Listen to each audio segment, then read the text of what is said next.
with Stuart? Well, Stuart is now, he's now a teenage mouse. I think he's a teenage mouse. We're not quite sure how old Stuart is, how that equates to mouse years and human years, but he's essentially a teenage mouse. And of course, he's got a whole different set of problems now to the first one. In the first movie, he's a kid trying to find a home, and this time he's found a home, but he's got to deal with the outside world now, and his first love affairs, his first big betrayals and disappointments. And so my job really as his father is to try and help him through these difficult times. Yeah, well, we have as I suppose lots of parents do. I mean, I don't know how common this is, but I think it happens in my life too, that it tends to be the instinct of the father to sort of push children away, push children out into the world and say, you know, you're on your own. You know, you've got to learn this. You've got to, you know, jump. It'll be fine.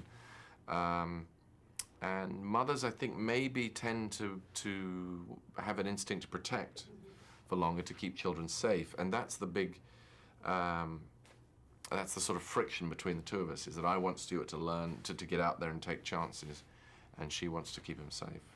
No, this is not a real family. I mean, it's within the movie. It's as real and as believable as we can make it. But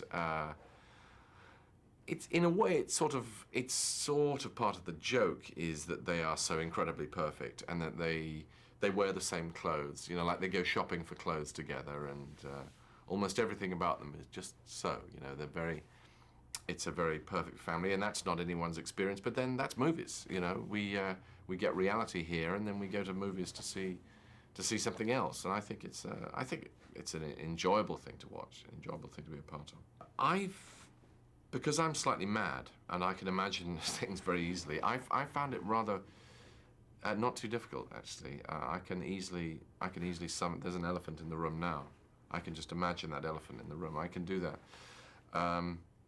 I found it rather easy. I had it in the first movie. I had a scene where I had to talk to Stuart. I had to imagine that Stuart was in my hand, and I had to talk to my hand. There was nothing there, and something went wrong, and the director said cut, and I actually put Stuart down like that on the ground. I thought, what am I doing? This is crazy. But it's actually, I'm sorry, it's actually quite an easy thing to do. I suppose the movie is about finding the positive when things go wrong. However bad things may seem, you know, there's always a positive thing to be found. If you stay optimistic and you keep plugging away, then eventually you will get the right result. Good things will happen.